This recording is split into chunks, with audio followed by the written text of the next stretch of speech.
You're listening to the Meltdown. Hey guys, welcome to episode 6 of the Meta Meltdown. Today is Wednesday, June 22nd, 2016. The Meta Meltdown is your weekly 20-minute podcast about the current meta in Hearthstone. Each week we'll focus on a specific deck. This week we're focusing on Cthulhu Druid, and we'll provide our insights on how to pilot the deck and in order to succeed on the ladder. Whew! My name is Dominic Silverddragn Nguyen, and I have my co-host Nate Wolter, aka Natediggity. How's it going, buddy?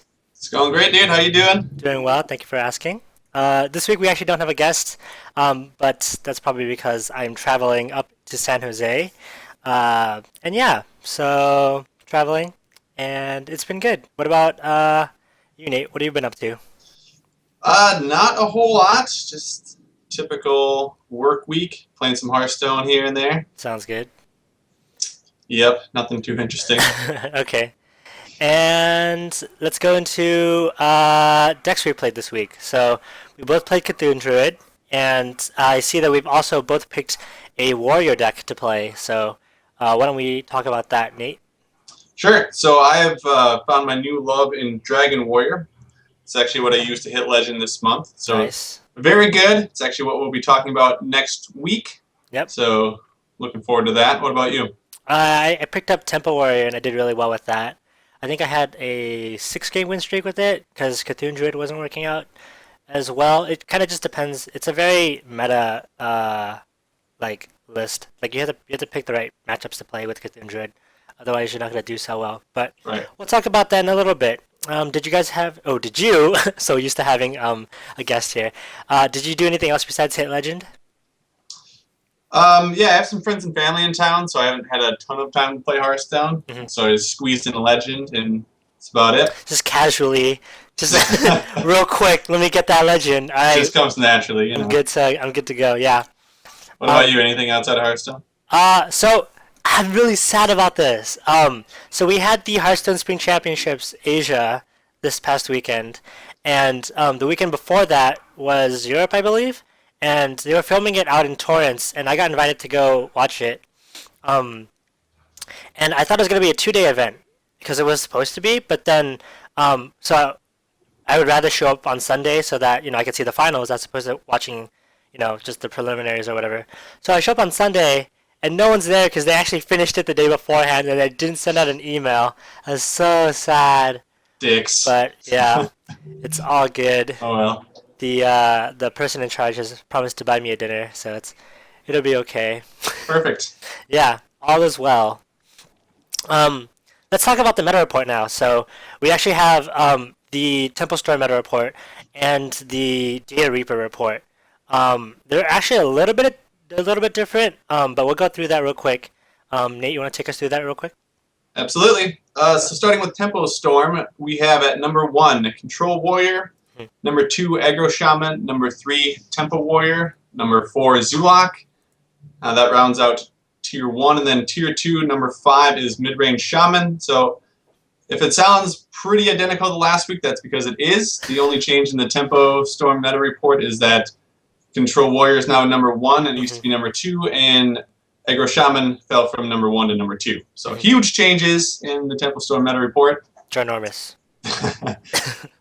Do you want to go over the Data Reaper report for us? Yeah, sounds good. So the Data Reaper report, for those of you guys who do not know, everyone who wants to be part of this project can send in their win rates and ratios and stuff like that to this website, Vicious Syndicate, and they'll take all the data and they'll compile it and they'll make these wonderful, wonderful graphs as we love here at Meta Meltdown. And basically it tells us, I think, how many people do we have this week for the Reaper report? Like thousands? There was 27,000 Yeah. games reported. Yeah, so 27,000 games, and that's how this tier list works. Is they have it backed up by data and games played by players. So tier 1 we have Dragon Warrior, Zulak, and Aggro Shaman, and then tier 2 we have Miracle Rogue and Cthulhu Warrior.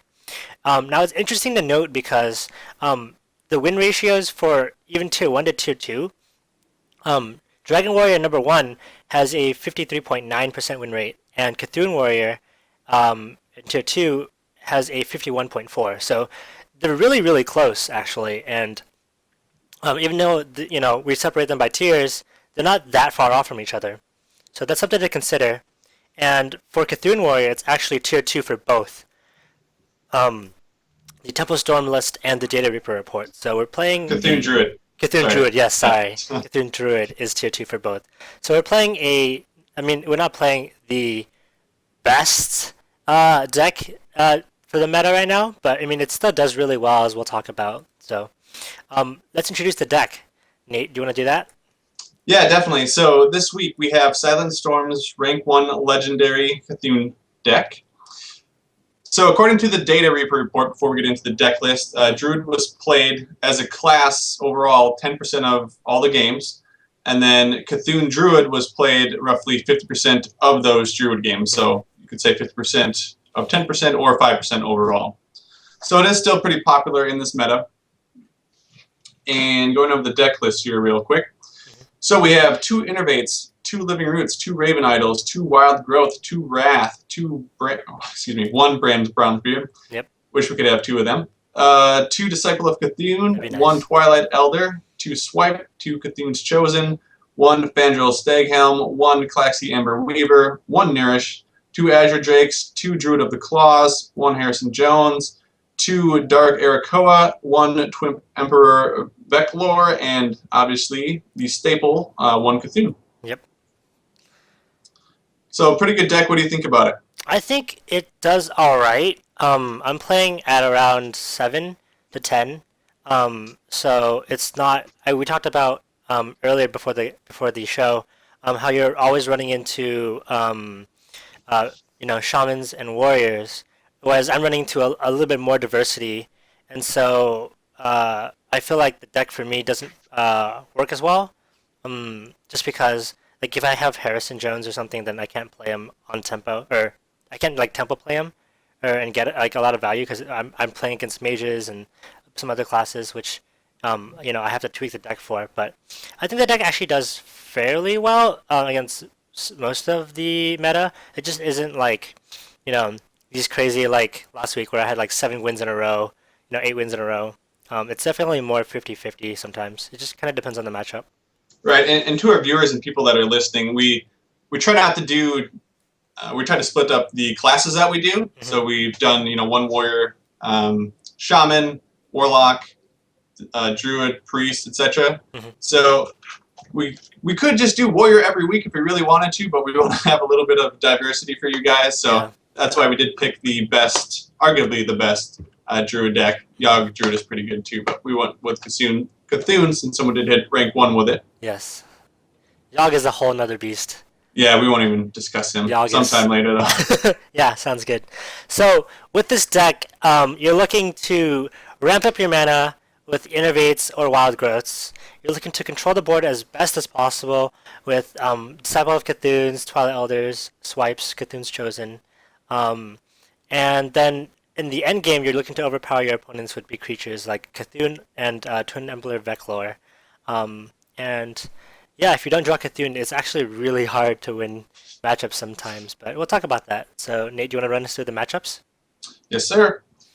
All right, so we have the good, the bad, and the ugly. Starting with the good. So classes that, according to the Data Reaper report, that Cthulhu Druid beats over 55% of the time.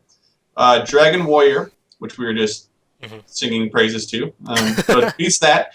Patron Warrior, Ramp Druid, and Zulak. And then the bad, which is 35 to 45% win rate against. We have Freeze Mage, Mid-Range Hunter, Pirate Warrior, Tempo Mage, and Control Warrior. Control Warrior, yes. Thank you very much. Yep.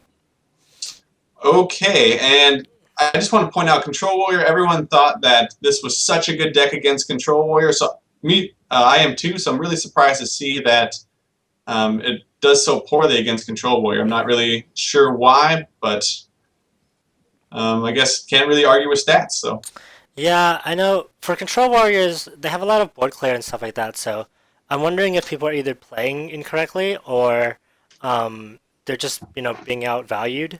Like, the way you want to approach control matchups, especially Control Warrior, is you want to have 1 or 2 really big creatures so that they have to waste like a brawl on one if it's too big, right? Or like or you want to get them to like execute your stuff really early.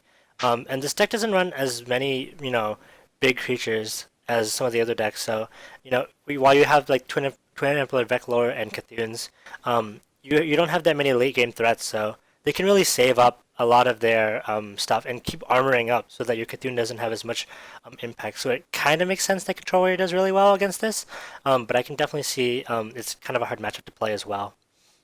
Yeah, the tank up 4 armor every turn is kind of it's like disgustingly strong, disheartening. Yeah. So. Yeah. And then lastly here, the ugly, which is below 35% win rate, is against Control Priest. So. Kind of surprised with that one as well, considering all the 4 attack minions. It's sort of hard for Priest to clear, but again, there's like 300 games played in that category, and I think it was like 31% overall win rate. So really odd, but again, can't argue with over 27,000 games played. Yeah. So pretty interesting stuff. And then I just want to comment on what Ritual Play said in chat here. He says, I feel like there's super inconsistent draw with this deck. Sure, there's good card draw, but it feels really inconsistent. Do you want to touch on that, Dom?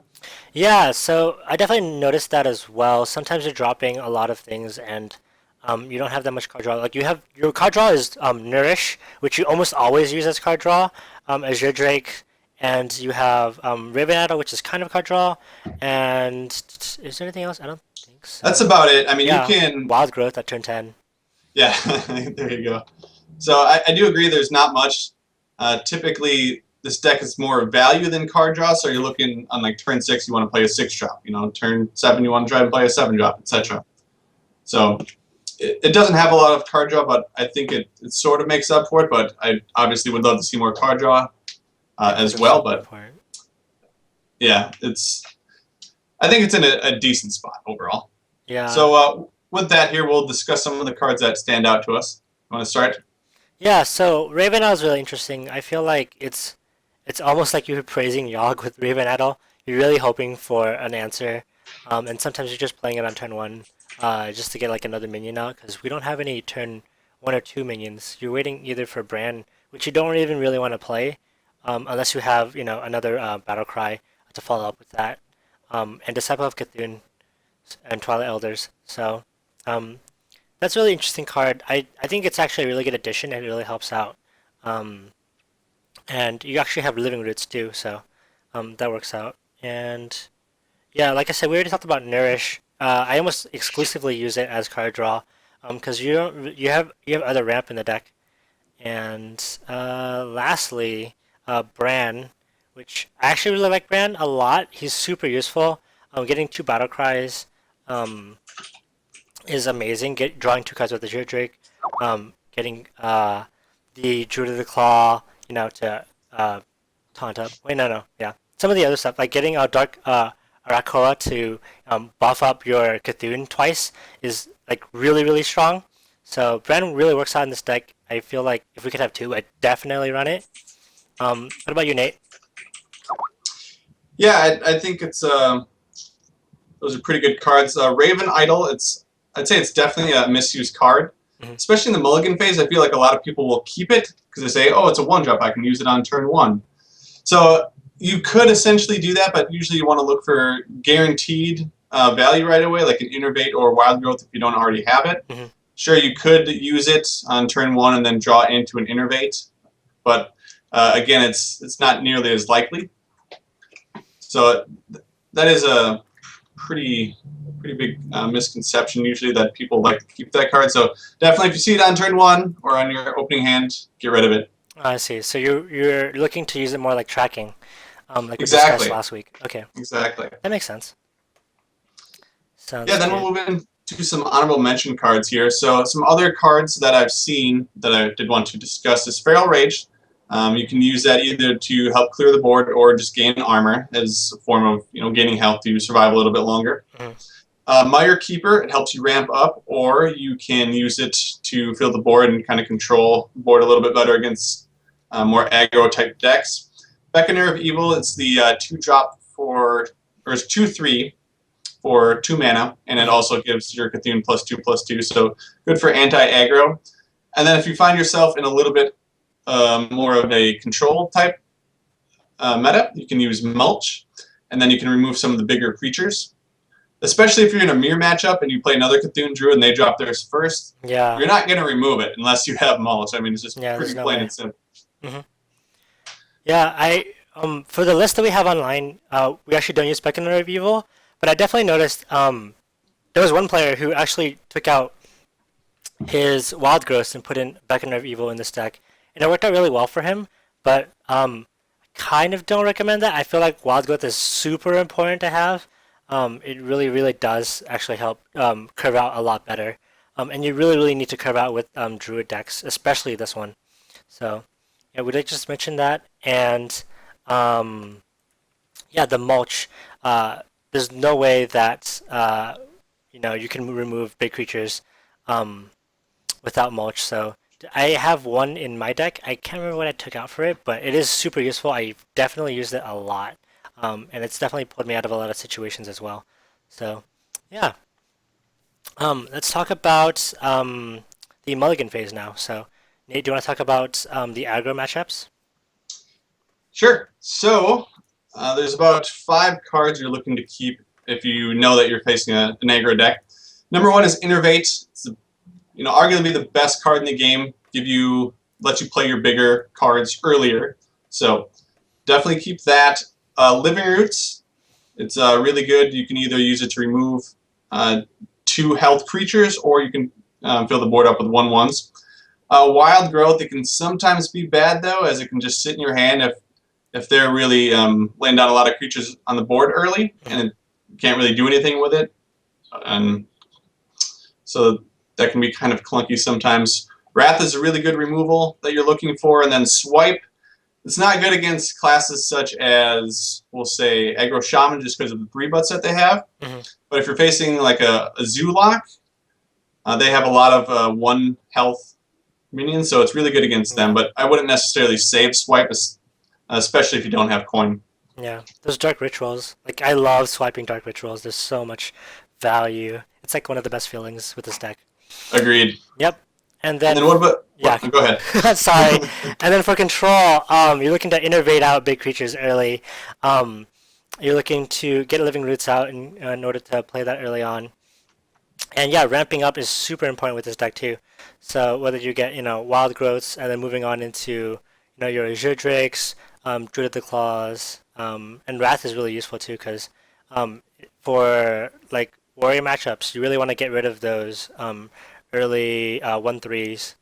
And yeah, that's about it for the control matchup. You really just for both aggro and control, you're really just trying to ramp out and play on curve. I think Kriparian was talking about how I think with this deck you really just want to play the minions.